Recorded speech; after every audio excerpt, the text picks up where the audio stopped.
আসসালামু আলাইকুম ওয়া রাহমাতুল্লাহি তাআলা ওয়া বারাকাত নাহমাদুকা ইয়া আল্লাহ ওয়া নুসাল্লিমু আলা হাবিবিল কারীম আম্মা বাদ।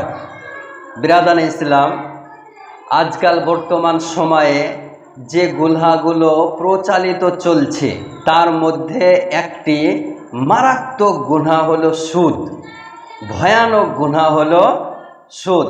এই সুদ সম্পর্কে রব্বুল আলামিন সূরা আল বাকারা 275 নম্বর আয়াতের মধ্যে রব্বুল আলামিন বলেন, আল্লাযীনা ইয়াকুলুনা রিবা লা ইয়াকুমুনা ইল্লা কামা ইয়াকুমুল্লাযী ইয়াতাখাব্বাতুহুশ শাইতানু মিনাল মাস যালিকা বিআন্নাহুম ক্বালু ইন্নামাল বাইউ মিসলুর রিবা ওয়া হাল্লাল্লাহুল বাই'a ওয়া হাররামার রিবা।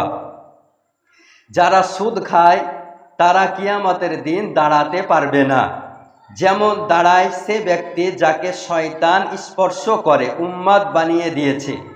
এটা এজন্য যে তারা বলে ব্যবসা তো সুদের মতোই, অথচ মহান রব্বুল আলামিন ব্যবসাকে হালাল করেছেন আর সুদকে হারাম করেছেন। রব্বুল আলামিন দ্বিতীয় জায়গায় ঘোষণা করেন, ইয়ামহাকুল্লাহুর রিবা ওয়া ইউরবিস সাদাকাত ওয়াল্লাহু লা ইউহিব্বু কুল্লা কাফফারিন আসিম। মহান রব্বুল আলামিন সুদকে আর সদকাকে বৃদ্ধি করেন, আর আল্লাহ কোনো অকৃতজ্ঞ পাপীকে ভালোবাসেন না। রব্বুল আলামিন আরো বলেন, ইয়া আইয়ুহাল্লাযীনা আমানুত্তাকুল্লাহা ওয়া যারু মা বাকিয়া মিনার রিবা ইন কুনতুম মুমিনিন ফাইন লাম তাফআলু ফাআযানু বিহারবিন মিনাল্লাহি ওয়া রাসূলিহি ওয়া ইন তুবতুম ফালাকুম রুউসু আমওয়ালিকুম লা তাজলিমুনা ওয়া লা তুজলামুন। হে ঈমানদারগণ, তোমরা আল্লাহকে ভয় করো এবং সুদের যা কিছু বাকি আছে তা ছেড়ে দাও, যদি তোমরা সত্যি মুমিন হও। আর যদি তা না করো তবে আল্লাহ ও তার রাসূলের পক্ষ থেকে যুদ্ধের ঘোষণা শুনে নাও। কিন্তু যদি তওবা করো তবে তোমাদের মূলধন তোমাদের জন্য, তোমরা কারো প্রতি জুলুম করো না এবং তোমাদের প্রতিও জুলুম করা হবে না।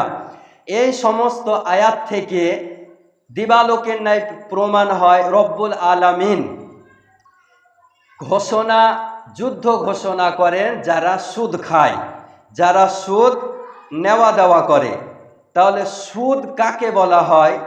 ব্যাংক, পোস্ট অফিস, এলআইসি যে আমাদের ভারতবর্ষে প্রচলিত আছে, এগুলো বেধর্মীর দ্বারায়।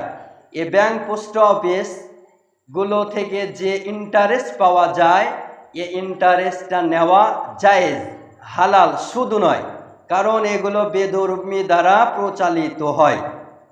যদি এগুলো ব্যাংক, পোস্ট অফিস, এলআইসি মুসলমানের দ্বারাই প্রচালিত হয়, তাহলে তার ইন্টারেস্ট নেওয়া যাবে না।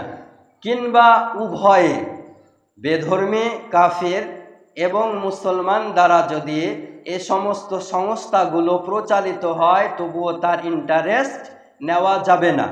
সুদ তখনই হয় যখন একজন মুসলমান আর একজন মুসলমানের ওপর বেশি কিছু বাড়িয়ে নেয়।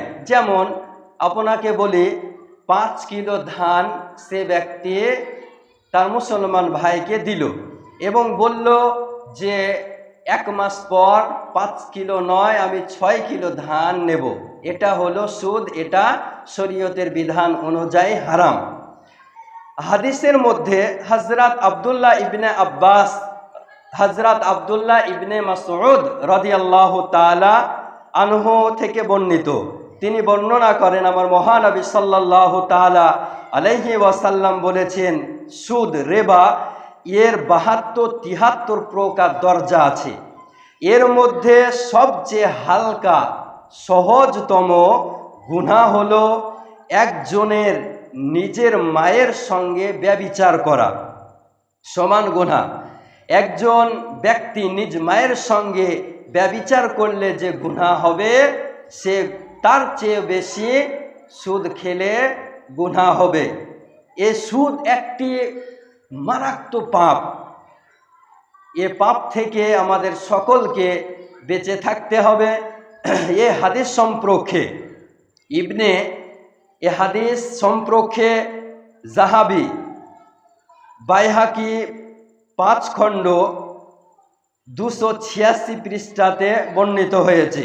ইমামে ইবনে হাজার এ হাদিসটিকে হাসান বলেছেন এবং এ হাদিসটি ইবনে মাজা 2274 মধ্যে বর্ণিত হয়েছে। তাহলে এখান থেকে বোঝা যায় যে সুদ মায়ের সাথে জেনা করার সমতুল্য গুনাহ। তাহলে আমাদেরকে সুদ থেকে বিরত থাকতে হবে, কারণ আমার মহানবী সাল্লাল্লাহু তাআলা আলাইহি ওয়াসাল্লাম সুদ থেকে বিরত থাকার কথা বলেছেন।